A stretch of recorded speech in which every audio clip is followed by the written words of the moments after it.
एक बार फिर स्वागत है आप सबका एक ऐसे वेबिनार का जो सिर्फ आपके लिए बनाया गया है, ensuring infection prevention and safe motherhood practices. आज हमारा नवा मॉड्यूल है और हमने बहुत सक्सेसफुली आप लोग के सहयोग से 8 मॉड्यूल्स पूरे किए हैं। इसके लिए हम आपको धन्यवाद देना चाहते हैं। सबसे पहले मैं धन्यवाद देना चाहती हूँ फॉक्सी को, अपनी फेडरेशन को, federation of obs and gynae society of India, जो इंडिया की सबसे बड़ी ऑर्गेनाइजेशन है, और हमारे प्रेसिडेंट डॉक्टर अल्पेश गांधी जी का, जिनका विजन था कि हमारे सारे पैरामेडिक्स ट्रेन हों। और मैं आपको बता देना चाहती हूँ कि हमारे साथ हर बार 2000 से लेके 2800 के बीच में, शायद से ज्यादा पैरामेडिक्स जुड़ते हैं। और सबसे ज्यादा अच्छा लगता है आप लोग के जवाब लेना, क्योंकि जो आप जवाब भेजते हैं हमारे क्वेश्चंस का, वो हम लोग सब पढ़ते हैं, और जो पहले 3 जवाब होते हैं उनको हम लोग प्राइज देते हैं या उनको सर्टिफिकेट देते हैं। Thank you so much. आपसे आज फिर जवाब पूछे जाएंगे, सवाल पूछे जाएंगे। जो भी सवाल पूछे जाएंगे आप उनका जवाब जल्दी से जल्दी दीजिए। उसके लिए आपको बहुत ध्यान से आज का मॉड्यूल सुनना होगा, और जब आप जवाब दीजिए तो उसके नीचे अपना नाम लिखिए, अपना सेंटर लिखिए, किस सेंटर से हैं, किस जगह से हैं, और अपना फोन नंबर लिखिए। आप पूरा इतना विवरण जरूर दीजिए जब आप आंसर्स करिए, और पूरा आंसर करिए। ऐसा ना करिए कि एक क्वेश्चन का आंसर करिए और दूसरे क्वेश्चन का आंसर ना करिए। तो पिछली बार हमने पढ़ा था हाइपरटेंशन इन प्रेगनेंसी के बारे में, जो मॉड्यूल मैंने लिया था, और मुझे लग रहा है काफी हद तक आप लोगों ने उसको समझा है, और जिस हिसाब से जवाब आए हैं 70-80% आंसर्स ऑलमोस्ट सही आए हैं। तो 2 सवाल आप लोगों से पूछे गए थे, loading dose of magnesium sulphate, और दूसरा क्वेश्चन आपसे पूछा गया था इसकी टॉक्सिसिटी क्या होती है। तो बहुत ज्यादा मात्रा में आप लोगों ने सही जवाब दिए थे।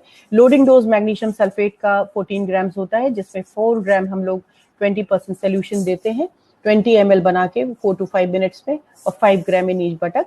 और दूसरे सवाल का जवाब था कि उसकी टॉक्सिसिटी कैसे देखते हैं। उसकी टॉक्सिसिटी देखते हैं रेस्पिरेटरी रेट से, जो 16 से ज्यादा हो तो आप देंगे, अदरवाइज नहीं देंगे।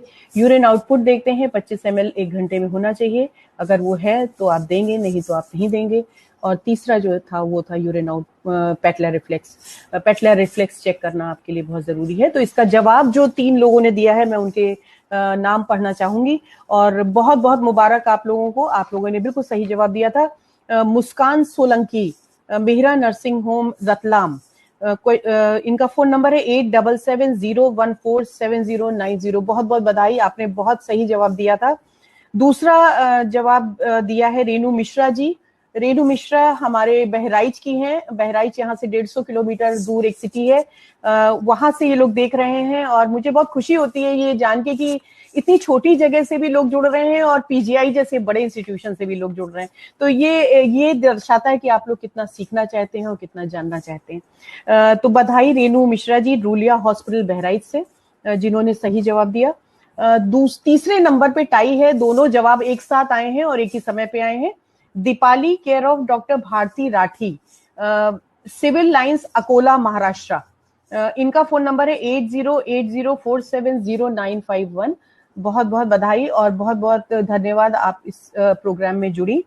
तीसरा जो इसी में जो दूसरा जवाब दिया है सही, डॉक्टर मिस नूतन गायकवाड़, ओम साई हॉस्पिटल, न्यू मुंबई, नवी मुंबई।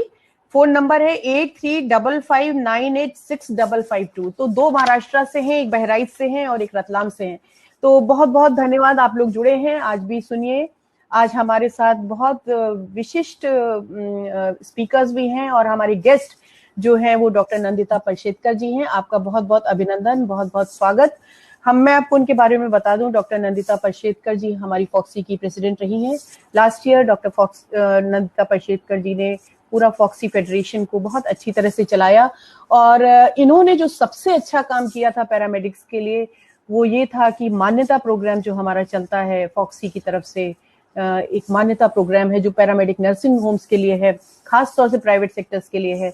इन्होंने उसको गवर्नमेंट से महाराष्ट्र में एफिलिएट कराया। तो उसके लिए सारा फेडरेशन और सारे पैरामेडिक्स उनके आभारी हैं कि उन्होंने इतना बड़ा कदम लिया और गवर्नमेंट से इसको एसोसिएट कराया, और जिसकी वजह से महाराष्ट्र में प्राइवेट नर्सिंग होम के रजिस्ट्रेशन मान्यता प्रोग्राम के लिए बढ़े, और हमारे जितने भी नर्सिंग स्टाफ हैं बहुत ज्यादा ट्रेन हुए। तो मैं अभिनंदन करती हूँ डॉक्टर नंदिता पलशेतकर जी का। Thank you so much for joining. मैं अभी आपको आमंत्रित करूंगी। उससे पहले मैं ये बता दूं कि आज हमारे साथ स्पीकर कौन है, डॉक्टर विनीता अवस्थी जी, जो कानपुर से हैं। और doctor Vinita Awasthi ji senior gynaecologist हैं Kanpur obs and gynae society की, और आज आपको वो बताएंगे ईएनबीसी और एनबीआर के बारे में। इसका मतलब ये हुआ कि माँ के बारे में जो हम पढ़ चुके हैं, बच्चे के बारे में पढ़ना है कि उसका हम बच्चे का कैसे देखभाल करें। और हम आपके क्वेश्चंस लेंगे डॉक्टर शैली अग्रवाल। डॉक्टर शैली कानपुर में प्रोफेसर हैं, कानपुर मेडिकल कॉलेज में। तो हमारे लिए ये बहुत सौभाग्य की बात है, इतने बड़े बड़े लोग आपके साथ जुड़ रहे हैं और आपसे कनेक्ट हो रहे हैं और आपसे बात करना चाहते हैं। तो सबसे पहले मैं आमंत्रित करती हूँ डॉक्टर नंदिता पंशेतकर जी को कि वो आए और अपनी ब्लेसिंग्स आप सबको दें और इस प्रोग्राम का आरंभ करें। डॉक्टर नंदिता। नमस्ते सबको, मेरा प्रणाम। I think first of all Preeti ji, congratulations आपको, क्योंकि ऐसा कदम या ऐसा जो आपने कदम उठाया है जहां हम हमारे पैरामेडिक्स की तरफ उनकी जो रिक्वायरमेंट है वो हम देख रहे हैं और उनको ट्रेन कर रहे हैं। I think this is very very great job which you are doing. Congratulations. And आपकी सेफ मदरहुड कमेटी का मुझे बहुत ही गर्व होता है कि आपने ये टीचिंग प्रोजेक्ट आपने लिया है। And of course FOGSI, doctor Alpesh को भी मैं कॉन्ग्रेचुलेशंस कहना चाहती हूँ कि हमने मान्यता से बहुत लिमिटेड लोगों को ये ट्रेनिंग पहुंचाया है। तो इस प्लेटफॉर्म से प्रीति, आपने तो 3000 के ऊपर पैरामेडिक्स को ये प्रोग्राम पहुंचाया है। I think it's amazing. आज का जो आपने जो 8 मॉड्यूल्स किए वो सब माँ पे थे। एंड आपको मालूम है कि हमारे देश में अगर देखा जाए तो जो बच्चे मतलब इन्फेंट मोर्टेलिटी जो बोलते हैं, मतलब जिनका जन्म होते ही बच्चे मर जाते हैं, वो अगर 5 बच्चे हर जग में पूरे वर्ल्ड में मर जाए तो उसमें से एक बच्चा इंडिया में होता है। तो इतना हाई मोर्टेलिटी रेट है ये। और ये मोर्टेलिटी रेट हम डॉक्टर्स और आप मिलके कम कर सकते हैं। तो इसलिए ये प्रोजेक्ट का ये बहुत महत्वपूर्ण एम है कि हम ये मोर्टेलिटी रेट कम करें, हम ये बच्चों की जो मौत होती है वो कम करें। एंड आज का जो मॉड्यूल है वो इसेंशियल न्यूनेटल केयर, मतलब जब बच्चा पैदा हो तो हमें क्या करना चाहिए। आई थिंक डॉक्टर विनीता आपको बता देगी उसके एस्पेक्ट्स वगैरह, मैं उसमें नहीं जाना चाहती हूँ, लेकिन बहुत गौर से सुनना चाहिए। आपको तो मालूम है अपने देश में क्रिकेट बहुत ही फेमस है, और आपने राहुल द्रविड़ का नाम सुना होगा। राहुल द्रविड़ कैसे वॉल था, उसे बोलते थे वॉल, इंडियन क्रिकेट टीम का मतलब वो होता था, तो किसी को डर नहीं था कि हम जीतेंगे ये टीम। तो वैसे आप लोग हैं जो है वॉल है, और इसलिए हम डॉक्टर्स आपके ऊपर डिपेंड है और आपको ये ट्रेनिंग दे रहे हैं कि ये बच्चों की देखभाल कैसी करनी है। बिकॉज हर जगह पे हर स्थिति में डॉक्टर नहीं पहुंच सकता, या कभी कभी डॉक्टर माँ को संभालने में बिजी हो जाता है, तो आपको बच्चे का ख्याल रखना पड़ता है। और ये जो छोटी छोटी चीज़ें हैं, जैसे वार्मिंग करना पड़ता है, या हैंड हाइजीन करनी पड़ती है बच्चे के साथ, या बच्चे को ब्रेस्ट मिल्क देना चाहिए, जल्दी देना चाहिए। छोटी छोटी चीज़ें हम अगर हमारे प्रैक्टिस में यूज़ करें तो डेफिनेटली ये मोर्टेलिटी रेट जो है कम होगा। और ये कोविड टाइम्स में तो बहुत ही इम्पोर्टेंट है। So I am sure, I first of all want to congratulate Preeti that it's an amazing initiative. मेरा हिंदी बहुत अच्छा नहीं है, इसलिए मुझे डिफिकल्टी आ रही है ये शब्द लेने के लिए, so please excuse me. But I think Preeti, fantastic initiative. And जो SDGs है, ये WHO, यूनिसेफ वगैरह का सबका प्रोग्राम है, जहाँ पे हम ये जो मोर्टेलिटी रेट्स है कम करें। And I think you and your whole team, I must congratulate Vinita और शैली भी, कि टाइम निकाल के ये लोग कर रहे हैं ये सब। एंड सब लोग आपके लिए बिल्कुल मतलब एक पैशन करके आ रहे हैं। उन्हें इससे कुछ पैसा नहीं मिलता है, कुछ नहीं, सिर्फ एक लाइफ में एक फर्क पड़ेगा। आप अगर सीखोगे तो हमें एक फर्क पड़ेगा, क्योंकि आप 5 जान बचाए लेंगे। So thank you very much for inviting me. I am very very happy Preeti, and please go ahead and God bless you all. Thank you doctor Nandita. बहुत अच्छी बात इन्होंने बोली कि किस तरह से हम अपने बच्चों को बचा सकें और इंडिया का नाम सबसे ऊपर हो, जहां हम अपनी माता मृत्यु दर और बच्चों की मृत्यु दर कम कर पाएं। तो ये काम अगर आप लोग करेंगे तो हमारे लिए बहुत गौरव की बात होगी। और यही चीज डॉक्टर नंदिता आपको बताना चाह रही थी कि हमारे जितने डेवलपमेंट गोल्स हैं उनमें हमें पहुंचना है और उतना हमें अचीव करना है। इसके साथ ही thank you so much doctor Nandita. अब हम ज्यादा समय ना लेते हुए अपनी स्पीकर डॉक्टर विनीता को आमंत्रित करते हैं कि वो आज हमें एसेंशियल न्यूबॉर्न केयर और न्यूबॉर्न रिससिटेशन के बारे में बताएं। Thank you.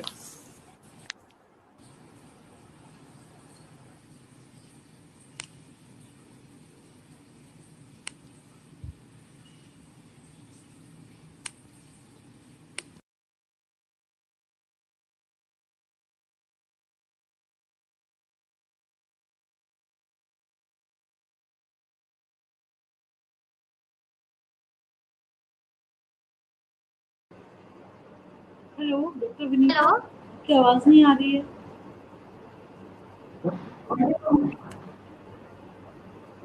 ऑडियो हेलो, आवाज आ रही है? नहीं ऑडियो? हाँ जी। मैं धन्यवाद करना चाहती हूँ डॉक्टर नंदिता मैडम का, तो आज यहाँ ऐसे गेस्ट हम आई और हमको उन्होंने इतनी अच्छी बातें बताई। साथ ही मैं थैंक यू कहूँगी हमारे जो डॉक्टर अल्पेश कादी सर और madam doctor PT Kumar madam, जो हमारी सेफ मदरहुड चेयरपर्सन है, कि उन्होंने इतना अच्छा प्रोग्राम पैरामेडिकल के लिए डिजाइन किया। इसके साथ ही मुझे ये मौका दिया कि आज मैं आप सबके बीच में आऊं और आपको न्यू बॉर्न केयर और ईएनबीसी के बारे में बताऊं। तो वो शब्द आप बहुत खास सुन रहे होंगे, आपने फ्लायर में भी पढ़ा होगा कि ईएनबीसी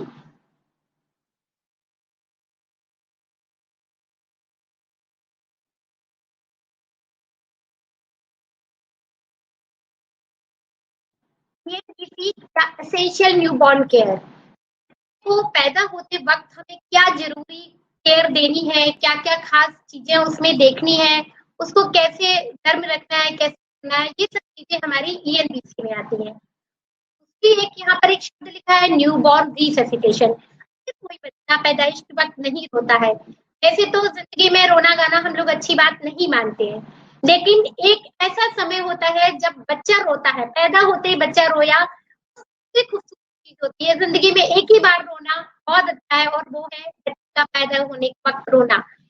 तो आज हम इस बात पर पूरी बात, हमारा जो आज का टॉक है वो इसी टॉपिक पर है कि हम जो है वो कैसे बच्चे की केयर करें, और अगर कोई बच्चा नहीं रोता है किसी भी वजह से तो उसे हम कैसे न्यूबॉर्न रिससिटेशन दें। आज की जिस टॉक में जो हम बातें सीखेंगे कि क्या ईएनबीसी है, कैसे हमको, कब हमें एनबीआर करना है और कैसे एनबीआर करना है, क्या वो सुनहरा 1 मिनट है, what is that golden minute in resuscitation. कि पैदाइश के होते ही जो 1 मिनट, शुरुआती 1 मिनट है, उसको हम लोग गोल्डन मिनट कहते हैं। उसकी क्या अहमियत है, इसके साथ साथ क्या चीजें हमें बच्चे को रिवाइव करते वक्त करनी चाहिए और क्या चीजें मना है, ऑब्सलीट है, जो कि बच्चे को नुकसान पहुंचा सकती है, वो हमें नहीं करनी है।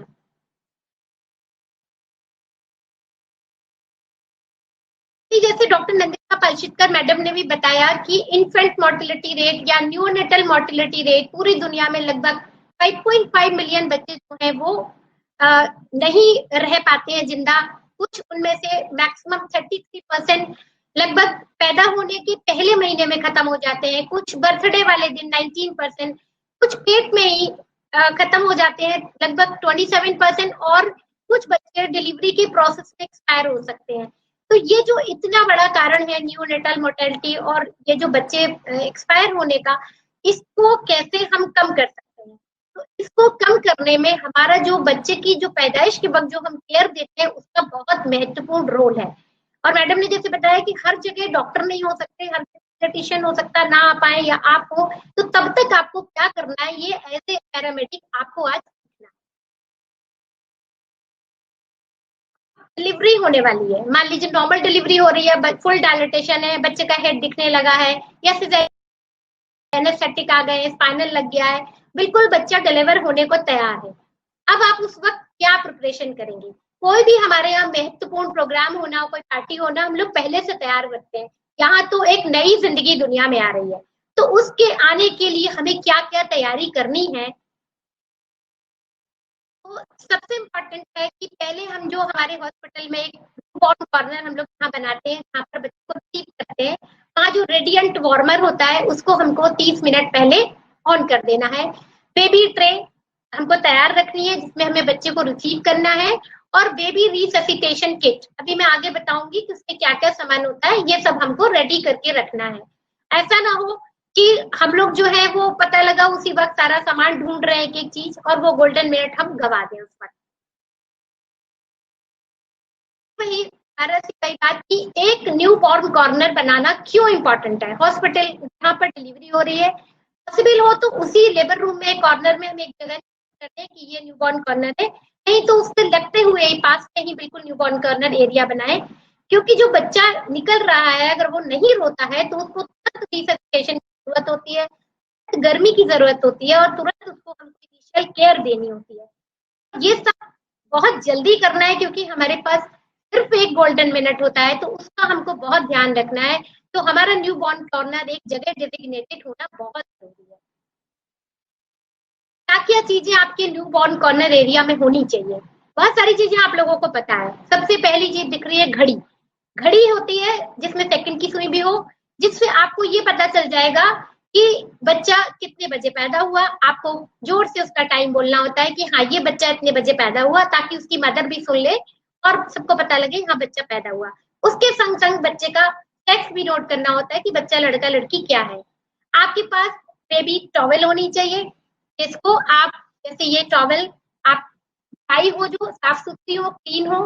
आपके पास रेडियंट वार्मर जो इसमें बना है वो आपके हॉस्पिटल में वहां पे होता है। ये जैसे वेइंग मशीन का वेट लेने के लिए, सक्शन मशीन बहुत इंपॉर्टेंट है। आप चेक कर लीजिए कनेक्शन ठीक है, लाइट आ रही है कि नहीं, काम कर रहा है कि नहीं, इसके संग संग उसका प्रेशर के हिसाब से है कि नहीं है।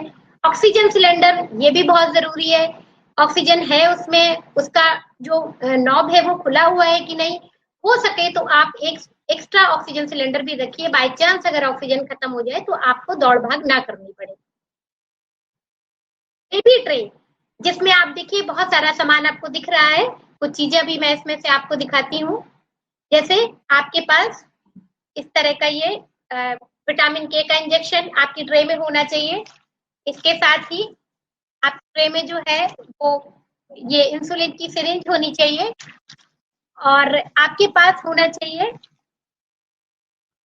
ये आपके पास ये कॉर्ड क्लैंप होना चाहिए। ये कॉर्ड क्लैंप आपको ये होना चाहिए आपके पास आपके ट्रे में। ये म्यूकस एक्सट्रैक्टर आप लोगों ने देखा होगा, ये आपकी ट्रे में होना चाहिए। स्टरलाइज्ड ये ग्लव आपकी ट्रे में रखे होने चाहिए, ताकि आपको बच्चों को आप हाइजीनिक तरीके से हैंडल करें। के साथ ही आप किसी भी टॉवेल का ऐसे करके शोल्डर रोल आपके पास रोल करा हुआ होना चाहिए, तो आप बेबी रिससिटेट करें तो इसकी जरूरत आपको पड़ेगी। और आपके पास एम्बू बैग होना चाहिए। ये एम्बू बैग होता है, इसका ऑक्सीजन रिजर्वायर है, इसमें मास्क साइज एक होता है, ये एक 0 नंबर होता है और एक ये 1 नंबर होता है। ये अकॉर्डिंग टू बच्चे के वेट के हिसाब से, उसकी मेच्योरिटी प्रीमेच्योरिटी के हिसाब से हम लोग इसको रखते हैं कि बच्चा अगर कम दिनों का है, प्रीमेच्योर है, तो इसको हम लोग छोटा वाला एम्बू बैग साइज यानी 0 मास्क साइज लेते हैं, और अगर बच्चा कोल्टम है तो हमको ये 1 नंबर साइज मास्क यूज करना है।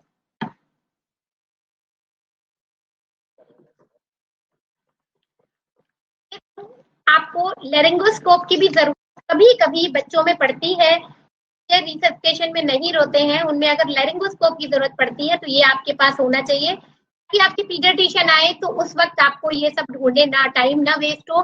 लेरिंगोस्कोप को आप पूरा चेक कर लीजिए, लाइट उसमें जल रही है, ब्लेड उसके ठीक है, ये वर्किंग है, फंक्शनिंग है कि नहीं है। इसके साथ ही आपको एंडोट्रेकियल ट्यूब चाहिए, पीडियाट्रिक छोटे बच्चों के लिए आपको 2.5 नंबर का, और फुल टर्म बच्चों के लिए 3 नंबर की एंडोट्रेकियल ट्यूब चाहिए होती है। इसके अलावा बच्चे के कपड़ों की आपको जरूरत पड़ेगी, क्योंकि बच्चे को आपको कवर रखना है, तो बच्चों के कपड़े होने चाहिए, उसमें खासकर कैप और जो पैर के ढकने वाले मोजे और इस तरह की चीजें होनी चाहिए। एक आइडेंटिफिकेशन बैंड, ये इस तरीके का होता है, ये भी उसमें जरूर रखना चाहिए, इससे बच्चे का नाम, माँ के साथ उसका सेक्स, उसका डेट ऑफ बर्थ और उसका डेट ऑफ टाइम, ये सब आप उस पर नोट करके बच्चे के पैर में ऐसे रोल करके आप लगा देते हो हाथ पे, तो इसमें आपको पता होता है बच्चे का आइडेंटिफिकेशन। अब आपने पिछले भी कई लेक्चर्स में आपने इन्फेक्शन प्रिवेंशन पे पढ़ा, हाइजीन मेंटेनेंस पे पढ़ा। यहाँ पे डिलीवरी में फिक्स क्लीन बहुत इंपॉर्टेंट है, क्योंकि जितनी भी चीजें हैं हमें मदर और बच्चे को हर हाल में इन्फेक्शन से बचाना होता है, तो उसको हम कैसे प्रिवेंट करें, बच्चे को, माँ को कोई इन्फेक्शन ना हो, इसके लिए ये फिक्स क्लीन बहुत इंपॉर्टेंट है। इसमें से 3 होते हैं माँ के लिए। पहला है क्लीन हैंड, आप सभी को पता है हैंड वॉश करके, ग्लव पहन के डिलीवरी करानी है। जहाँ डिलीवरी हो रही है वो सरफेस क्लीन हो, नीट क्लीन हो, और मदर की पेरिनियम क्लीन हो, वहां पर आप बीटाडीन या सेवलॉन यूज कर सकते हैं। बच्चे के लिए आपके पास क्लीन कट, यानी कि या तो कोई स्टेराइज ब्लेड हो, या फिर आपकी जो सीजर है, जो कैंची है, वो भी साफ सुथरी स्टेराइज्ड हो, क्लीन शीट या टॉवेल बच्चे को रिसीव करने के लिए, लपेटने के लिए, और क्लीन क्लैंप, अगर क्लैंप नहीं है, अगर थ्रेड से भी आप बांध रहे हो, तो वो थ्रेड भी आपका जो है वो स्टेराइज्ड हो, क्लीन हो, साफ हो। अब डिलीवरी जैसे हुई, आपने बच्चे को मदर के एब्डोमेन पे रखा, वहां पर आपके पास पहले से उसमें फिर आपको डिलेड कॉर्ड क्लैंपिंग के लिए वेट करना है, और बच्चे के कॉर्ड को क्लीन सीजर से काटना है। जब बच्चे को मदर के एब्डोमेन पे रखा, वहां पहले से ही आपके पास 2 प्री वार्म, पहले से गर्म करी हुई साफ सूखी 2 टॉवल होती हैं। पहली वाली टॉवल से बच्चे को ड्राई करिए, और दूसरी टॉवल में बच्चे को आप रैप करिए, लपेटिए। जो बच्चा रो रहा है, जो बच्चा बिल्कुल ठीक है, उसको आपको वार्मर में रखने की जरूरत नहीं है, उसमें हमको ENBC करना है, यानी कि एसेंशियल न्यूबॉर्न केयर देना है। क्या है ENBC में, क्या क्या चीजें करनी है, आपको बच्चे का वजन करना है, आपको उसका आइडेंटिफिकेशन बैंड उसको बांधना है, जिसपे उसका डेट, टाइम, बर्थ, वेट सब चीजें लिखी होती हैं। इसके बाद आपको बच्चे को कवर, यानी पूरे कपड़े पहनाने, स्पेशली उसको कैप यानी उसका हेड जरूर कवर करना है। बच्चे को विटामिन के देना है। विटामिन के की डोज, अगर बच्चे का वेट 1 किलो से कम है तो 0.5 mg, और अगर उसका वेट 1 किलो से ज्यादा है, वो पूरे दिन का है, फुल टर्म है, तो आप उसको 1 mg देना है। विटामिन के 2 स्ट्रेंथ में आता है, 0.5 mg वाले में भी और 1 mg में। पहले आप चेक करके कि कितना, कैसा बच्चा है, प्रीमेच्योर है, मैच्योर है, उसी हिसाब से उसको विटामिन के आपको देना है। और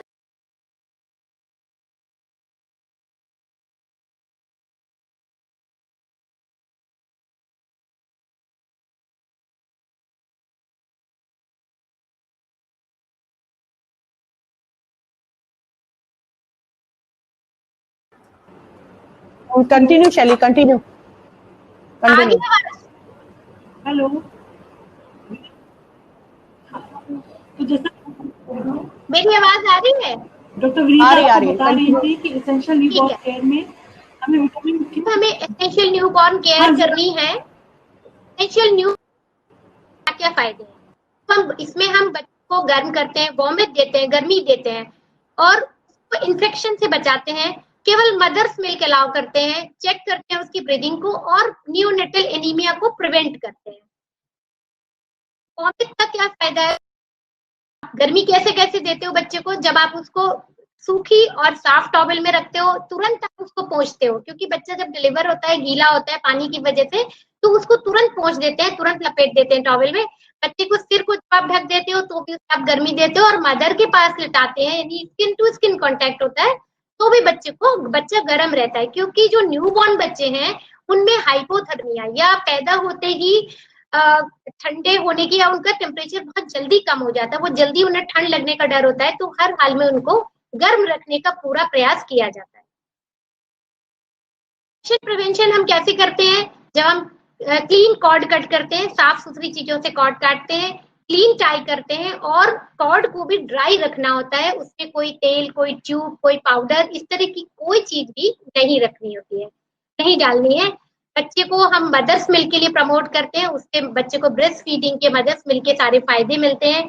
जब हम बच्चे को, जैसे ही बच्चा डिलीवर होता है, जब हम उसे ड्राई करते हैं, तभी हम ये असेस कर लेते हैं कि उसकी ब्रीदिंग, यानी कि वो ठीक से सांस ले रहा है, ठीक से रो रहा है कि नहीं। अगर वो उस वक्त हमें दिखा कि नहीं रो रहा है, नहीं सांस ले रहा है, तो उसे हम तुरंत एनबीआर के लिए, तुरंत न्यूबॉर्न रिससिटेशन के लिए उसको वार्म में रख के और वो प्रोसीजर स्टार्ट कर देते हैं। हम डिलेड कॉर्ड क्लैंपिंग करते हैं, तो जो छोटे बच्चों में, बिल्कुल न्यूनेट्स में जो खून की कमी की प्रॉब्लम आ सकती है, उसका हम थोड़ा बहुत बचाव कर सकते हैं।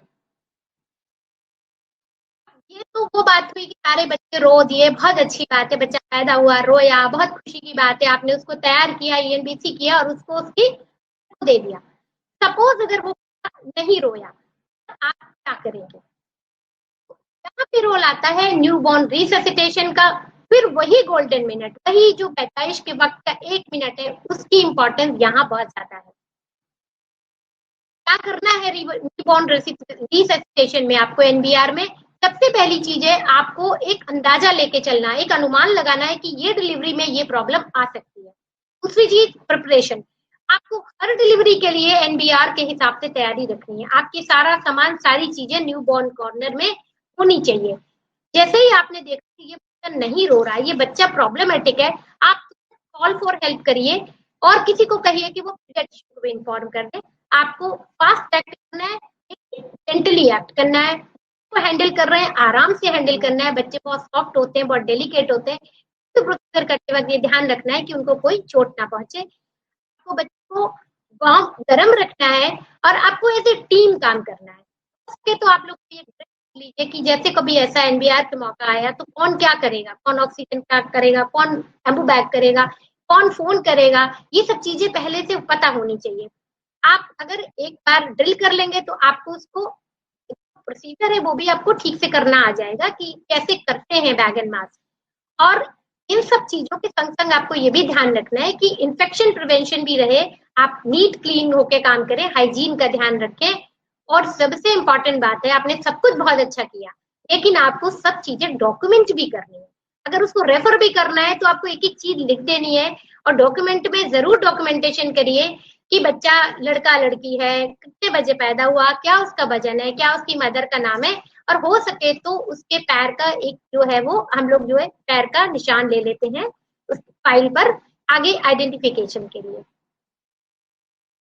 अब स्टेप्स क्या है एनबीआर के? पहला है कि आपने बच्चे को ड्राई किया, उसके बाद उसने आपने उसकी कॉर्ड तुरंत काटनी है। यहाँ पे आपको एक 3 मिनट का वेट नहीं करना है। आपने देखा कि बच्चा ड्राई करते वक्त ये नहीं रो रहा है, प्रॉब्लम में है, कॉर्ड कट की, तुरंत बच्चे को आपने रेडिएंट वार्मर पे रखा। उसके बाद इम्पॉर्टेंट, शुरू के 30 सेकेंड, 1 मिनट का आधा पार्ट 30 सेकेंड, यानी PSSR, पोजीशन। पोजीशन का मतलब है कि बच्चे को आपको इस तरह से रखना है, ये जैसे सपोज बच्चा है, इसकी नेक ऐसे रखनी है। ऐसे नेक रखने के लिए क्या करेंगे, इसके कंधों के नीचे, यहाँ पे इसके दोनों कंधों के नीचे हमने जो एक रोल ये रखा था, ये रोल हम रख देंगे, तो बच्चे की गर्दन नीचे की तरफ एक्सटेंड हो जाएगी। फिर हमको सेक्शन करना है, ये म्यूकस से डेंटल सेक्शन करना है। पहले मुंह का सेक्शन करना है, जिसमें मुश्किल से 5 सेंटीमीटर तक मुंह में, मतलब बहुत ज्यादा अंदर तक नहीं जाना होता है। और फिर हमें नाक करना है।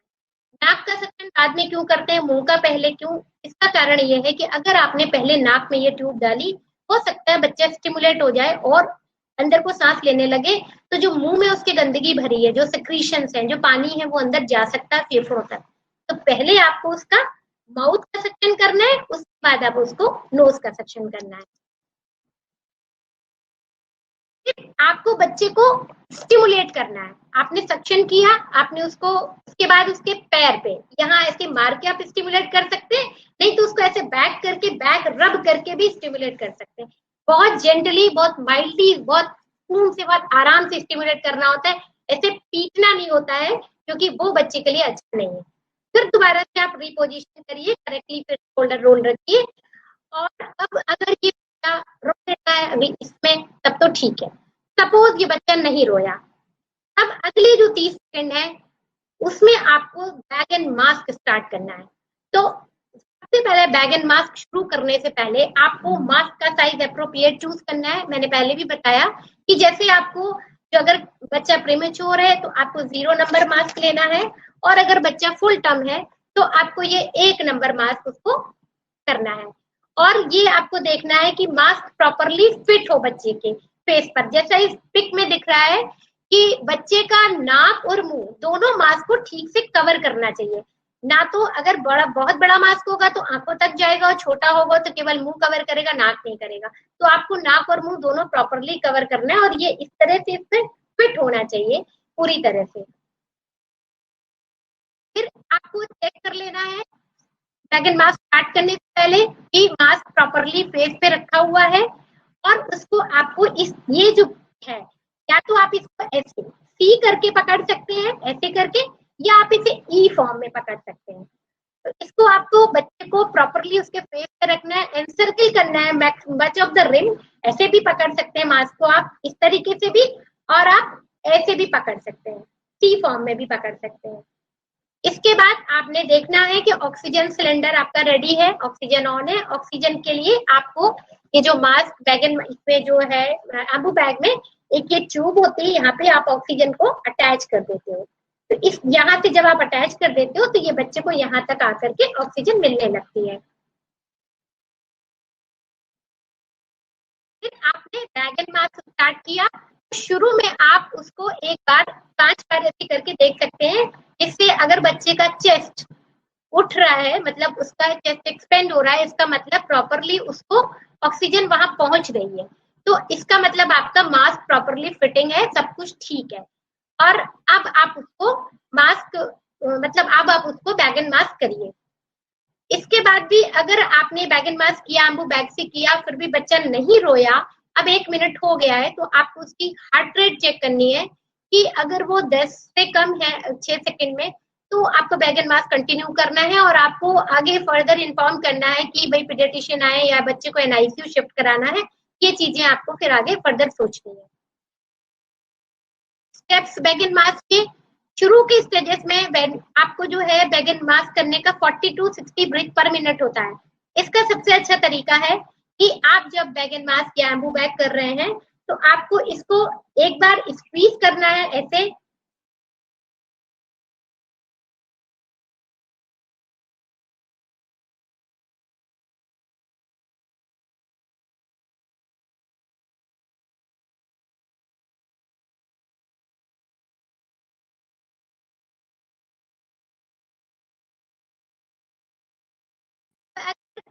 टेस्ट नहीं एक्सटेंड करता है, कभी कभी आपने एम्बू बैग लगाया, टेस्ट नहीं एक्सटेंड कर रहा है, तो फिर इससे हो सकता है कि तो आपने बच्चे के फेस पे जो मास्क अप्लाई किया इनएडिक्वेट हो, कहीं से वो लीक कर रहा हो, तो आप दोबारा रीअप्लाई करिए। हो सकता है कि जो सांस का रास्ता है बच्चे का, वो किसी वजह से ब्लॉक हो गया हो।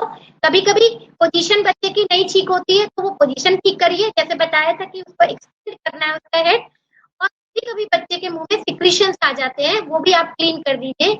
या हो सकता है कि आप जो प्रेशर दे रहे हैं वो बहुत कम हो, वो उसको बिल्कुल ठीक प्रेशर दीजिए जब आप उसको बैग एंड मास्क कर रहे हैं, स्पीक कर रहे हैं। तो भी आपने कर लिया, बैग एंड मास्क कर लिया, बच्चा नहीं रो रहा है, आपने उसकी हार्ट रेट चेक करी, वो कम आ रही है, उसकी हार्ट रेट कम है पर मिनट, तो फिर आप क्या करेंगे? अगर कम हार्ट रेट है और बच्चे की ब्रीथिंग नहीं है, तो continue bag and mask ventilation with oxygen with 5 litre पर मिनट। और आप हेल्प अवेलेबल है, अगर सपोज आपके पास कोई एनआईसीयू का ट्रेंड स्टाफ है, उसको, तो आप उसको कह सकते हैं कि वो चेस्ट कंप्रेशन कर सकता है, चेस्ट मसाज दे सकता है। पेशेंट की आप को बोलिए कि वो इंट्यूबेशन की पूरी तैयारी करे, लेरिंगोस्कोप, एंडोट्रैकियल ट्यूब, वो सारी चीजें वो रेडी करके रखें। सारी मेडिसिन जैसे बच्चे के लिए वीगो, सारी चीजें तैयार करके रखें। पीडियाट्रिशियन को हैं उनको इन्फॉर्म तो कर ही दिया, अगर वो आ रहे हैं तो उनको बताएं कि ये प्रॉब्लम आ रही है। सेम अगर 100 पर मिनट से ज्यादा भी है लेकिन बच्चा नहीं ब्रीदिंग कर रहा है, अभी भी सांस नहीं आई, तो भी आपको यही सारे प्रोसीजर उसके रिपीट करने, यही सारी चीजें उसकी बैग एंड मास कंटिन्यू करना है। और उसके लिए चेस्ट कंप्रेशन के लिए अगर कोई टेक्निकल है बंदा, स्किल्ड पर्सन है कोई आपके पास, तो आप उसको बोल सकते हैं। और इंट्यूबेशन और मेडिकेशन के लिए आपको उसको तैयारी करानी है। और आप अगर आपके पास ये फैसिलिटीज नहीं है अपने एडमिट करने की, तो आपको उसका रेफरल फास्ट फास्ट बनवाना है और कंटिन्यू वेंटिलेशन के साथ उसको आपको एनआईसीयू या जो भी इंटेंसिव केयर यूनिट न्यूनेटल है वहां पर आप उसको बच्चे को शिफ्ट करना है विद रेफरल लेटर। जैसे मान लीजिए बच्चा आपने जो बच्चा रिवाइव किया, आपने एनबीआर किया 1 मिनट के बाद या 30 सेकंड में, वो बच्चा रोने लगा, चीजें ठीक हो गई हैं, सांस ले रहा है, ठीक से रो रहा है, तो उस बच्चे के लिए आपको मदर को देना है, लेकिन आपको अपनी ऑब्जर्वेशनल केयर में उसको रखना है। तो उसको मदर के चेस्ट पे, ब्रेस्ट के पास उसको प्रोन यानी कि पेट के बल बच्चे को लिटाना है। मदर को और बच्चे को कवर रखना है, यानी कि बच्चे को गर्म रखना है, उसको प्रॉपरली वॉमिट मिलती रहे। आपको ब्रेस्ट फीडिंग के लिए मदर को बताना है कि बच्चे को ब्रेस्ट फीड कराएं, टाइमली टाइम पे उसको ब्रेस्ट फीड कराती रहें। साथ में आपको हर आधे घंटे पे उस बच्चे का टेम्परेचर देखना है, उसकी हार्ट रेट देखनी है, उसका रेस्पिरेशन देखना है, उसका कलर देखना है। माँ को और जो रिश्तेदार हैं उनको आपको ये बताना है कि बच्चा देखिए अगर कम रोए या ना रोए या सुस्त लगे या बच्चा उल्टी करे, दूध ना पी पाए, अगर वो उलट रहा है, कोई भी ऐसी चीजें हो रही हैं, तो वो तुरंत आपको आके बताएं। बच्चे को माँ दूध पिलाने के बाद कंधे से लगाए, बर्पिंग कराए, ये सब बहुत जरूरी होता है। क्या चीजें आपने बहुत सारी चीजें अभी सीखी, क्या करना है एनबीआर में, रिससिटेशन में क्या नहीं करना है, ये भी बहुत जरूरी है। जो बच्चा ठीक है, रो रहा है, पैदा होते ही सब कुछ ठीक है, उसमें आपको रूटीन एस्पिरेशन सक्शन की कोई जरूरत नहीं है। मान लीजिए बच्चा नहीं रो रहा है, उसके मुंह से कुछ झाग पानी जैसा कुछ है, तो ये नहीं कि उल्टा करके उसका ऐसे मुंह कर रहे हैं कि वो पानी वहां से निकल रहा है, पोस्चरल ड्रेनेज, कुछ इस तरह की चीजें नहीं करनी है। मुंह से तरह के जैसे सिक्रीशंस आ रहे हैं, तो ये नहीं कि उसका चेस्ट नहीं स्क्वीज करना है कि ऐसे दबाएंगे तो शायद ये जो गंदगी है ये निकल जाएगी, ऐसा कुछ भी नहीं करना। इसके साथ कोई सोडियम बाइकार्बोनेट का इंजेक्शन किसी भी बच्चे को नहीं देना है। कोई भी मेडिकेशन अनटिल अनलेस की पीडियाट्रिशियन ने ना बताया हो तो आपको नहीं देनी होती है। जो सबसे इंपॉर्टेंट बात है, ये बहुत पुरानी प्रैक्टिस है, बच्चा पैदा होते ही लोग उल्टा करके पीठ में बहुत बुरी तरह मारते हैं, और ये सबसे खराब चीजों में से है कि कभी भी बच्चे को बहुत ज्यादा रगड़ते नहीं है ऐसे कभी भी, और स्लैपिंग कभी भी नहीं करते, क्योंकि वो बच्चे को बहुत डेलिकेट है, छोटा है, जेंटल है, तो वो उसको नुकसान पहुंचा सकता है। और जो बच्चे बिल्कुल ठीक है, क्राइम कर रहे हैं, उनकी भी आपको रूटीन उसका म्यूकस सक्शन या उस तरह की जरूरतें कुछ भी नहीं है। तो इसके लेक्चर में आपने ये सारी चीजें सीखी, कैसे हम छोटे बच्चे की देखभाल करें, उस बच्चे की भी देखभाल करें जो तुरंत रो रहा है, बहुत अच्छा बच्चा है, और जो थोड़ा सा सुस्त है, डिलेड है, जो देर में रो रहा है, उसको हम कैसे गोल्डन मिनट में कैसे उसको हेल्प करें, है ना, वो थोड़ा सा लेजी है, थोड़ा स्लो है, तो उससे हम कैसे हेल्प करें। तो इसके लिए जो आज हमारा की मैसेजेस हैं कि एसेंशियल न्यूबॉर्न केयर हम हर उस बच्चे को देंगे जो तुरंत रोता है, तुरंत ब्रीदिंग करता है बर्थ के बाद, उसके हमें सारी एसेंशियल न्यूबॉर्न केयर देनी है, विटामिन के देना है, उसको गर्म रखना है, उसको ब्रेस्ट फीड देना है, ये सारी चीजें। एनबीआर हम रिजर्व रखेंगे। न्यूबॉर्न रिससिटेशन हमें बहुत 9 से 10% बच्चों में जरूरत पड़ती है, लेकिन फिर भी हर हाल में हमें हर डिलीवरी में एनबीआर की तैयारी रखनी है, सारा सामान जरूर रखना है, क्योंकि एज ए पैरामेडिक आपकी जिम्मेदारी आपके डॉक्टर को हेल्प करना होता है, और एक एक चीज, एक एक इंस्ट्रूमेंट, कुछ भी जो चाहिए पड़ता है वो आपके पास रेडी होना चाहिए पहले से ही, ताकि पीडियाट्रिशियन आए तो आपको डांटे नहीं कि लेरिंगोस्कोप काम नहीं कर रहा है, इसकी लाइट ठीक नहीं है, एंडोट्रैकियल ट्यूब नहीं है। ये बहुत प्रैक्टिकल चीजें हैं और ये होती है। और NBR should be completed with in first golden minute. तो ये बात दोबारा आ गई कि वो पहला एक सुनहरा मिनट बहुत जरूरी है जिंदगी के लिए, तो आप रट लीजिए कि वो first golden minute is very important. इस NBR again PSSR, bag and mask, assessment of heart rate for further action, PSSR करिए पहले 30 सेकंड में, नहीं है बच्चा रो रहा है, बैग एंड मास्क करिए अगले 30 सेकंड में, 1 मिनट तक नहीं हुआ आप फिर से असेसमेंट करिए हार्ट रेट को, और अगर आपको आगे उसको रेफर करिए या आपके पीडियाट्रिशियन उसको फिर हैंडल करेंगे। और assessment of newborn each and every step of NB are important. अगर ये नहीं कि बच्चा रोने लगा फिर भी आप बैग एंड मास्क दिए जा रहे हो, दिए जा रहे, नहीं, ये देखना है अब ये स्टेप हमारा सफल रहा, ये बच्चा ठीक है, तो बस अब तो हमको विद ऑब्जर्वेशन इसको मदर को देना है। तो थैंक यू, आज का आपका इस तरह का ये मैंने कोशिश की है आप लोगों को, शायद आपको समझ में आया हो। आप लोग इस चीज को अपने यहाँ जरूर अप्लाई करिए, अपने हॉस्पिटल में जहाँ आप काम करते हैं। सबसे इम्पोर्टेंट अपना न्यूबॉर्न कॉर्नर बनाइए, ताकि आप लोगों को डिलीवरी के टाइम दौड़ भाग ना हो और आपकी कंसल्टेंट से डांट भी ना पड़े। और अब मैं हैंड ओवर करती हूँ माइक डॉक्टर शैली अग्रवाल को। वो आपसे पूछेंगी कि मैंने कितना अच्छा पढ़ाया और आपको कितना अच्छा समझ में आया। वो आपसे क्वेश्चन पूछ रही हैं, तो ओवर टू डॉक्टर शैली।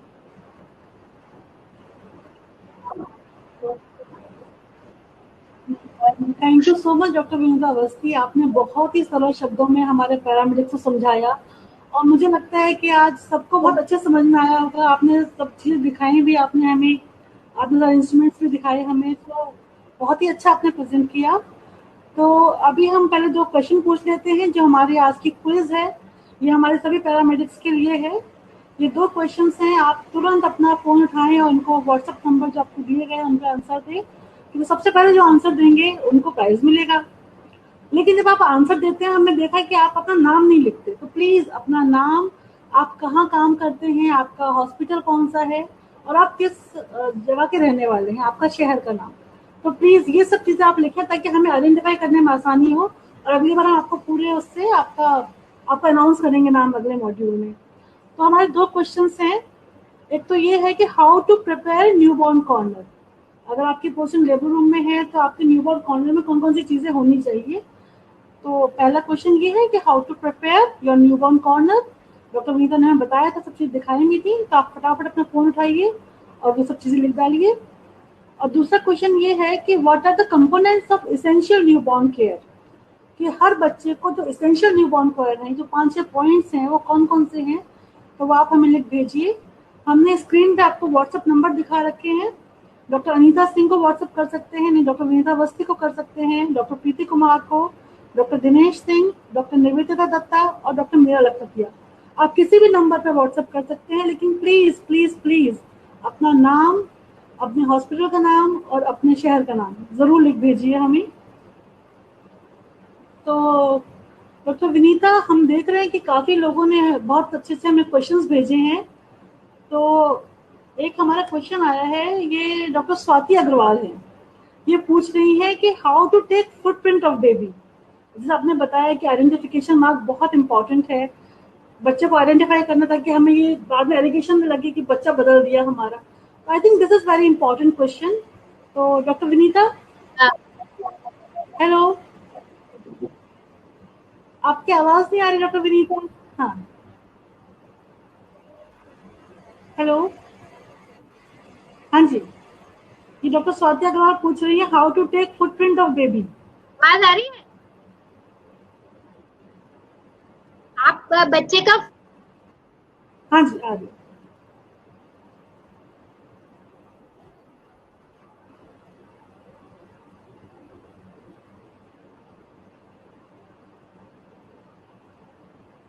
आई थिंक आपकी आवाज थोड़ा डिस्टर्ब हो रहा है कनेक्शन।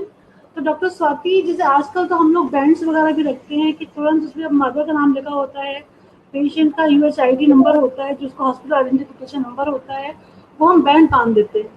अगर आपके यहाँ सुविधा नहीं है तो हम लोग जो बच्चे का लेफ्ट फुट होता है उसको इंक पैड पे लगाकर उसका हम इम्प्रेशन ले लेते हैं बच्चे की फाइल पे, और वहाँ पे स्थान में लिख भी देते हैं कि किसने लिया है और कब लिया है। तो ये बहुत इंपॉर्टेंट स्टेप है कि आपको बच्चा आइडेंटिफाई भी हो जाए। आई थिंक आपको आपका जवाब मिल गया होगा। डॉक्टर विनीता, आप हमें सुन पा रही हैं? जी, एक क्वेश्चन और आया डॉक्टर विनीता, ये पूछना चाहती है कि हम बच्चे को नहलाएं कब। क्या बाथिंग का कोई टाइम है प्रॉपर, या कोई इस टाइप से कोई ऐसा बताते हैं कब नहलाना है कब नहीं नहलाना है? तो ये थोड़ा क्वेश्चन पैदा होते ही बच्चे को नहलाना है, नहीं, पैदा होते ही बच्चे को नहीं नहलाना होता है, क्योंकि वो एक तो गर्म एनवायरनमेंट से आ रहा है, दूसरा उसमें हाइपोथर्मिया के चांस बच्चों में ज्यादा होते हैं ठंड लगने के। तो उनको हमको तुरंत नहीं फैलाना है, सिर्फ हमें उनको ड्राई करना है। और ड्राई करने के बाद हम लोग वर्जित योगा कहते हैं, उसको भी पूरी नहीं करना होता है, वो थोड़ा रहता है तो हम रहते हैं थोड़ा सा, तो हमको सिर्फ उन्हें ड्राई करना है और उनको रैप करके उनकी मदर के पास रखना होता है ताकि वो गर्म रहे। अगर बच्चा नॉर्मल डिलीवरी है और मतलब बच्चा अगर नॉर्मल है, उसमें कोई प्रॉब्लम नहीं है, तो आप 6 से 8 घंटे के बाद अकॉर्डिंग टू मौसम, अब ये नहीं कि 8 घंटे रात को तो पूरे हो रहे हैं, तो आप कंफर्टेबल 24 आवर बार भी आप बच्चे को, लेकिन नहलाते वक्त बहुत सारी चीजों का ध्यान रखना चाहिए कि पानी मतलब लुक वार्म हो, बहुत गर्म बहुत ठंडा ना हो, जहाँ आप नहला रहे हो वो थोड़ा भी गर्म हो।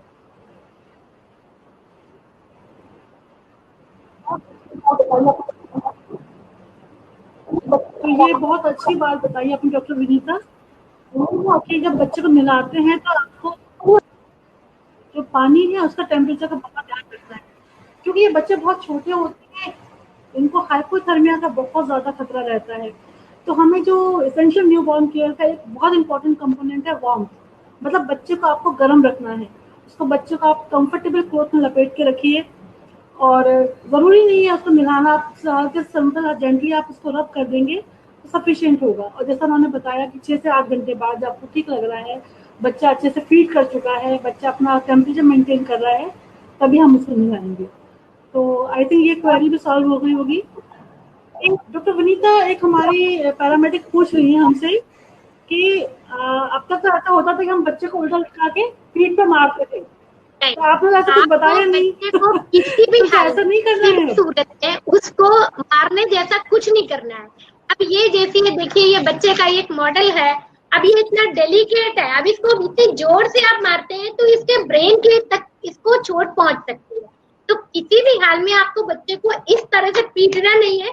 हाँ, आप ऐसे बच्चे को लेटा के हल्के हाथ से उसका रब कर सकते हैं, उसको स्टिमुलेट कर सकते हैं, उसके पैर पे ऐसे कर सकते हैं, लेकिन आपको बच्चे को बिल्कुल भी पीटना नहीं है। ये जो पुरानी प्रैक्टिस है कि किसी भी हाल में, ये एक रिफ्लेक्स है, बच्चा आउट हुआ और बस उसको जैसे नहीं रो रहा है तो उसको पहले आप देखिए, उसका माउथ क्लीन करिए, नोज क्लीन करिए, उसका एयरवे क्लीन करिए, अपने आप स्टिमुलेट करेंगे, ड्राई करेंगे, रब करेंगे, बच्चा रो देगा। नहीं रोएगा तब आपको एनडीआर के स्टेप में जाना है, लेकिन अब ये नहीं है मारने से वो तेजी तेजी रो नहीं सकता, या रोएगा नहीं बल्कि उल्टा उसको नुकसान पहुंचेगा।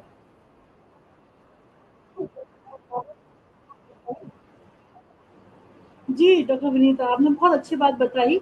और बल्कि मैं अपने पैरामेडिक्स को बता दूं कि हम जब कहते थे ना कि कभी बच्चे को ऐसे चुटकी मार दी या वो कर दिया, तो ये सब चीजें चाइल्ड अब्यूज में आती हैं, आप पे केस हो सकता है, ठीक है। तो बेबी के भी अपने राइट्स होते हैं तो कभी भी बच्चे को आपको पीटना नहीं है, थपकाना नहीं है, बहुत जेंटली रब करना है। तो न्यूबॉर्न एसेंशियल केयर जो है उसमें सिंपल है कि be very gentle, because baby बहुत सॉफ्ट होता है। कई बार देखा गया है कि बच्चे को अगर पीटते हैं तो अगर माइक्रोस्कोपिकली देख रहे तो बच्चे के वहां पे स्किन एब्रेड हो जाती है, कई बार हिमेटोमा बन सकते हैं कई बार। तो बस जैसा उन्होंने बताया, अगर बच्चा रो रहा है तो आपको कुछ नहीं करना है, बस सिंपली आप बच्चे को ड्राई कर दीजिए और माँ के ब्रेस्ट पे लिटा दीजिए, ब्रेस्ट फीडिंग स्टार्ट कर दीजिए, उसको वार्मथ मिल जाएगी और हो जाएगा। अगर बच्चा नहीं रो रहा है तो बहुत, जैसे डॉक्टर विनीता ने बताया, जेंटली आपको पीठ पे हल्का सा रब करना है, जेंटली। बहुत सारे बच्चे सिंपल स्टिमुलेशन से रोने लगते हैं, तब भी नहीं रोया है तो आपको टाइम वेस्ट नहीं करना है कि बच्चे को उल्टा किया सीधा किया, उसमें आपका फर्स्ट गोल्डन मिनट आपका चला जाएगा। तो उन्होंने बताया कि first golden minute it is very important. जो पहला मिनट है, अगर उस टाइम बच्चा नहीं रोया तो मतलब बच्चे के जो लंग्स हैं वो नहीं खुल पाएंगे और बच्चे को हाइपोक्सिया हो जाएगा। तो जैसे आपने हल्का स्टिमुलेशन दिया, आपका बच्चा नहीं रोया, तो तुरंत आप बैग एंड मास्क पे आ जाइए। बैग एंड मास्क बहुत सिंपल है, हर कोई कर सकता है, आपके पास सामान है। उसके लिए आपको यह भी जरूरत नहीं है कि भाग के ऑक्सीजन सिलेंडर लाएं। अगर सिलेंडर नहीं भी है तब भी आप सिंपली एक मास्क लगा के कर दीजिए, कि रूम एयर पे भी बहुत सारे बच्चे इसको रिस्पॉन्ड कर जाते हैं। और बैग एंड मास्क करते वक्त आपको ध्यान रखना है, उसमें आपको जेंटल रहना है, बहुत जल्दी जल्दी नहीं करना है, बहुत स्लो नहीं करना है। डॉक्टर विनीता ने बताया था आपको 40 to 60 पर मिनट की एक्सरसाइज करना है। तो आप एक बार दबाएंगे, देन काउंट फॉर 2 3, देन फिर इसको स्क्वीज करिए, और आपका प्रेशर अच्छा रहना चाहिए। तो I think bag and mask तो हम सबको आना चाहिए। आप कहीं भी डिलीवरी करा रहे हो, अगर बच्चा नहीं रो रहा है, हल्का सा स्टिमुलेशन के बाद, जेंटल स्टिमुलेशन के बाद आपको बैग एंड मास्क कराना है। तो ये भी आपका सबका आई थिंक क्लियर हो गया होगा। अब हम सब कसम खाते हैं कि बच्चे को कभी नहीं मारेंगे।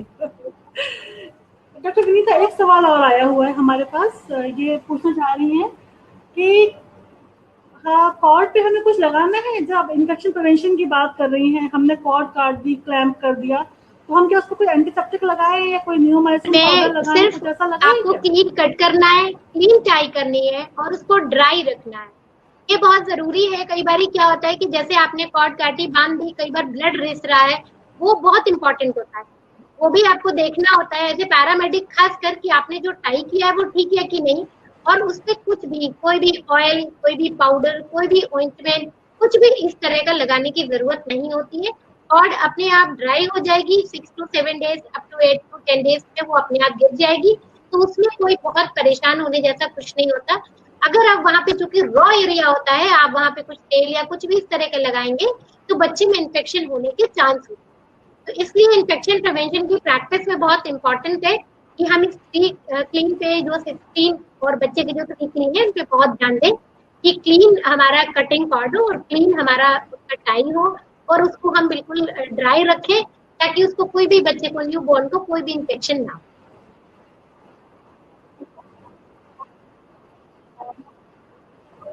Thank you so much. तो डॉक्टर विनीता ने हमें अच्छे से बता दिया है कि हमें कॉर्ड पे कुछ भी नहीं लगाना है, बस हम सिंपल एक कॉर्ड क्लैंप लगाएंगे, जो स्टेरल हमारे पास आते भी हैं, कोई क्रीम नहीं, कोई लोशन नहीं, कोई मलहम नहीं, ठीक है, इसको हम बिल्कुल ड्राई छोड़ देंगे।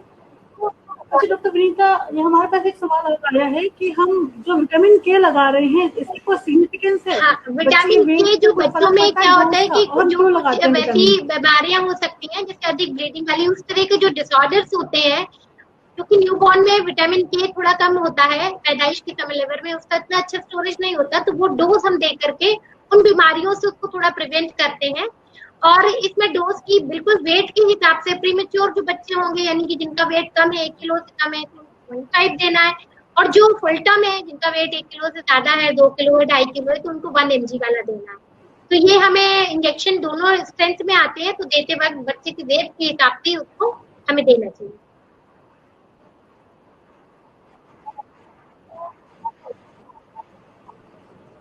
तो विटामिन के जो है वो एसेंशियल न्यूबॉर्न केयर में आता है, हर बच्चे को मिलना चाहिए। अगर बच्चा प्री टर्म है, आपका 1 किलो से कम का बच्चा है, तो 0.5 मिलीग्राम लगाना है हमें, और ये हमें इंट्रामस्कुलर लगाना है, यूनिट सिरिंज से लगाना है। तो आपकी ट्रे में इसके इंजेक्शन होने चाहिए, यूनिट सिरिंज होनी चाहिए, और अगर बच्चा टर्म है, उसका वजन 1 किलो से ज्यादा है, तो हमें 1 मिलीग्राम लगाना है। ये तो हम सब लगा ही सकते हैं। अच्छा डॉक्टर विनीता, एक चीज और पूछी गई है हमसे कि जैसे आपने बताया कि शोल्डर रोल, तो शोल्डर रोल क्या मार्केट में मिलता है, हम बना सकते हैं, तो उसको आप ऐसे रोल कर दीजिए, ये आपका शोल्डर रोल हो गया। ये शीट को आपने ऐसे रोल किया, ये शीट है पूरी खुली हुई, इसको आपने रोल किया, तो ये आपका पूरा शोल्डर रोल बन गया। तो ये आप बना के पहले से रखिए, क्योंकि वो 1 मिनट ही आपके पास है, उसमें अगर आप उसी वक्त बनाएंगे तो प्रॉब्लम होगी। आप फोल्ड करके रखिए, जैसे बच्चे को उसके नीचे रखना है आप रख दीजिए।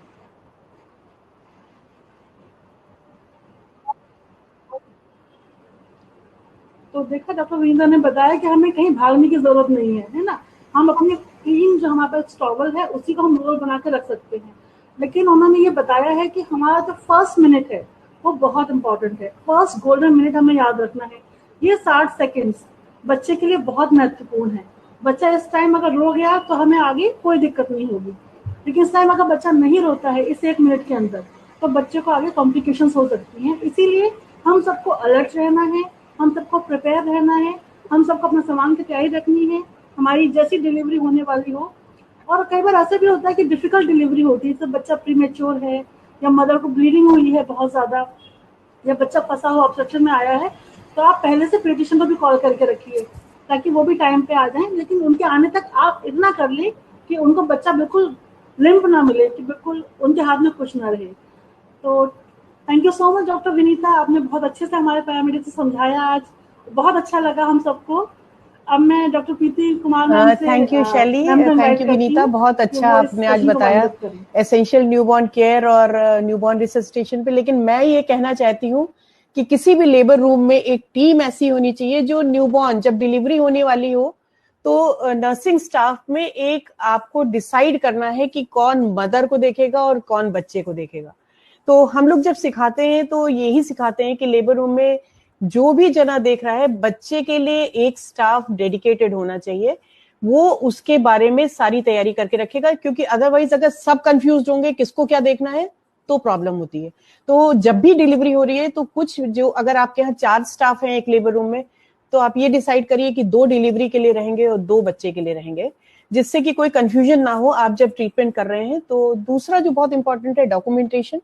डॉक्यूमेंटेशन केस शीट पे सब चीजों का बहुत इंपॉर्टेंट है। आपका बच्चा जब पैदा हो रहा है तो बच्चा हुआ है, किस समय हुआ है, कितने किलो का हुआ है, उसका सेक्स क्या है, वो रोया कि नहीं रोया, जिसको हम लोग एब्गो स्कोर के फॉर्म में देखते भी हैं। और एक बार ये चीजें केस शीट पे डॉक्यूमेंट होना बहुत जरूरी है। ये डॉक्यूमेंटेशन बहुत इंपॉर्टेंट है कि आपका मेल बच्चा था, फीमेल बच्चा था, उसका वेट कितना था, प्री टर्म था, कैसा था, उसको इंजेक्शन कैप्लिन विटामिन के लगा कि नहीं लगा। ये सब चीजें अगर नहीं हो रही है तो आप पीडियाट्रिशियन अगर आ रहा है तो पीडियाट्रिशियन से कहिए कि वो लिख के जाए, वो केस शीट पे लिखें। आप उनके सामने केस शीट रख दीजिए कि सर प्लीज इसमें मेंशन कर दीजिए। तो अगर आप लिख पा रहे हैं तो आप लिख दीजिए जितनी चीजें आपको पता है, और अगर आपको नहीं पता है तो आप पीडियाट्रिशियन से रिक्वेस्ट करिए कि वो देखें। तो आप एक टीम जो लेबर रूम की है उसमें एक जना बिल्कुल परफेक्ट होना चाहिए न्यूबॉर्न रिससिटेशन के लिए, क्योंकि बहुत टफ चीज नहीं है, बहुत सिंपल चीज है। और बहुत अच्छे से शायद डॉक्टर शैली ने, डॉक्टर विनीता ने बताया कि मारना नहीं है बच्चे को और पीटना नहीं है, बहुत ज्यादा ट्रॉमा नहीं करना है। खासतौर से जाड़ों के समय बच्चे का बहुत ध्यान रखना है।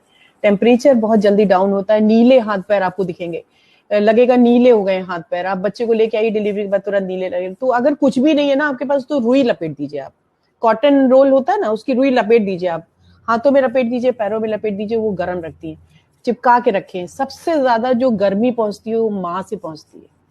माँ से बच्चे को जितनी जल्दी आप लगा दीजिए, उसके चेस्ट पे कितनी जल्दी बच्चे को रख दीजिए, वो सबसे ज्यादा इंपॉर्टेंट है।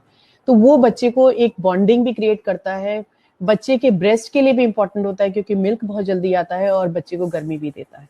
तो ये कुछ बहुत इंपॉर्टेंट चीजें हैं, ये धीरे धीरे जैसे जैसे आप करेंगे वैसे वैसे सीखेंगे। इस समय हमारे पास शायद 150 से ज्यादा सवालों के जवाब आ भी गए हैं, क्योंकि लगातार मेरा फोन वो बोल रहा है, इसका मतलब आप बहुत तेजी से जवाब दे रहे हैं, देते रहिए। एक बार मैं आपको फिर बताना चाहती हूँ कि जितने लोग आप लोग जुड़ते हैं, आपका टाइम इंपॉर्टेंट है। आप लॉग इन टाइम से करिए, क्योंकि अगर कुछ लोग लॉग इन बाद में करेंगे, खत्म होने के समय पे करेंगे, या उसके बाद फिर आप सर्टिफिकेट देने में हम लोग को प्रॉब्लम होगी, क्योंकि मुझे ये मालूम होना चाहिए कि आपने ये सेशन पूरा अटेंड किया है। तो जिस सेंटर से सबसे ज्यादा पैरामेडिक्स या नर्सिंग स्टाफ जुड़ा होगा उस सेंटर को फेलिसिटेट किया जाएगा, और उन स्टाफ को भी फेलिसिटेट किया जाएगा जो सारे वेबिनार्स, हमारे 12 वेबिनार्स अटेंड कर रहे हैं। तो बहुत से ऐसे हैं जो 12 वेबिनार्स अटेंड कर रहे हैं। मैं डॉक्टर विनीता से कहूंगी कि स्लाइड आगे मूव करें, वो नेक्स्ट स्लाइड करें, जिसमें मैं आपको ये बता सकूं कि नेक्स्ट जो आपका प्रेजेंटेशन होगा इसको जरूर अटेंड करिए, क्योंकि ये जो हमारी स्पीकर है डॉक्टर शीला मानी जी, ये बहुत ही सीनियर हैं और हम लोग खुद इनसे सीखना चाहते हैं। तो ये इतनी बड़ी सीनियर हमारी वाइस प्रेसिडेंट रही हैं फॉक्सी की, और हम लोग को इन्होंने बहुत सिखाया है, और इन्होंने ये तैयार हुई है कि आप लोग को भी सिखाएंगे, क्योंकि इनको पैशन है कि सबको ट्रेन किया जाए। तो आपको ये बताएंगे कि प्री टर्म लेबर क्या होता है, मतलब कि समय से पहले 9 महीने की गर्भावस्था में समय से पहले अगर बच्चा हो जाए तो उसको प्री टर्म लेबर बोलते हैं। और प्री टर्म बेबीज जो समय से पहले बच्चे हो जाते हैं उनकी क्या देखभाल करनी चाहिए, उसमें क्या खासियत है, उन बच्चों को हमें कैसे देखना चाहिए, उनकी एक स्पेशल केयर होती है। तो मैं रिक्वेस्ट करूंगी जितने लोग अभी भी लॉग इन है, आज भी 1800 के आसपास लोगों ने लॉग इन किया है, तो जितने भी लोग अभी लॉग इन है वो प्लीज मैसेज सबको दे दें। लिंक यही रहता है हम लोगों का। आप अगर सेम टॉपिक उस पे लिंक पे देखें तो कंफ्यूज मत हो, वो लिंक का टॉपिक चेंज हो जाता है टाइम के साथ। तो जिस दिन वेबिनार होता है उसके एक दिन पहले चेंज हो जाता है। तो अगर यही टॉपिक डॉक्टर विनीता वाला दिख रहा हो तो आप परेशान मत होइए, लेकिन वही लिंक काम करेगा। तो एक बार जो लिंक आपके पास पहुंच गया है उसी को आप लिंक को करिए, उसी पे रजिस्टर होइए। और शायद इनके लिए तो बहुत सारे डॉक्टर्स भी जुड़ना चाहेंगे। जब डॉक्टर शीला मानी जी बोलेंगी तो आप लोग आज नोट कर लीजिए, हम लोग नेक्स्ट सैटरडे फिर मिलेंगे, और एक बार फिर 3 बजे से 4 बजे तक। आपको फिर बता दूं सिर्फ 3 वेबिनार और बचे हैं। 3 वेबिनार बहुत इंपॉर्टेंट है क्योंकि तीनों बहुत सीनियर गायनोकोलॉजिस्ट ले रही हैं, तो ये आपको सुनना बहुत ही जरूरी है। और इससे आप बहुत चीजें सीखेंगे। मेरे पास बहुत सारे मैसेजेस आए हैं, बहुत सारे डॉक्टर्स इसमें लॉग्ड इन हैं और वो सुन रहे हैं वेबिनार्स को, तो thank you so much. Next slide Vinita. Thank you so much, आप लोगों का बहुत बहुत धन्यवाद। सारे क्वेश्चंस आप लोगों ने सुन लिए। एक बार मैं फिर उन लोगों के नाम बता देना चाहती हूँ जिन्होंने लास्ट बार जवाब दिया था, मैग्नीशियम सल्फेट की डोज कितनी होती है और उसकी टॉक्सिटी क्या होती है। उसके जो विनर्स हैं उनके नाम मैं फिर से एक बार बोलना चाहती हूँ। मुस्कान सोलंकी, मेहरा नर्सिंग होम रतलाम, इनका फोन नंबर है 8770147090। इनका आंसर सबसे पहले आया था। दूसरे नंबर पे जो आंसर आया है वो रेणु मिश्रा जी का आया है, ड्रूलिया हॉस्पिटल बहराइच से। इन्होंने भी बिल्कुल सही जवाब दिया और समय से दिया। तीसरा नाम जो है वो है दीपाली जी का, जो डॉक्टर भारती राठी के यहाँ काम करती हैं और सिविल लाइंस अकोला महाराष्ट्र। इनका नंबर है 8080470951। आपको बहुत बहुत बधाई। इसी तरह सुनिए, ध्यान से सुनिए, ये आप ही के लिए प्रोग्राम है। आप जितना परिपक्व होंगे उतना ही आपके डॉक्टर को भी हेल्प मिलेगी और दूसरी सबसे ज्यादा चीज है, मरीज को सबसे ज्यादा आराम मिलेगा। आपकी केयर बहुत इंपॉर्टेंट है हर पेशेंट की केयर के लिए। और लास्ट जो नाम विनर्स हैं वो है नूतन गायकवाड़, ओम साई हॉस्पिटल नवी मुंबई से। इन्होंने भी सही जवाब दिया है, तो थैंक यू सो मच। आप लोग को बहुत बहुत बधाई। आप लोगों के स्पेशल सर्टिफिकेट्स होंगे जो वेबिनार्स खत्म होने के बाद आपको दिए जाएंगे। सबके नाम नोट हो रहे हैं। आप लोग जुड़े रहिए हमारे साथ, हर सैटरडे वेडनेसडे को जुड़िए। 3 और मॉड्यूल्स हैं, आप लोग का थोड़ा समय चाहेंगे और इसके लिए धन्यवाद। डॉक्टर विनीता, डॉक्टर शैली जुड़ने के लिए बहुत धन्यवाद और डॉक्टर नंदिता परशेतकर जी को बहुत बहुत धन्यवाद जो आज हमारे साथ जुड़ी हैं। Thank you so much Jhpiego and Abbott India for initiating this programme. Thank you everyone, bye bye.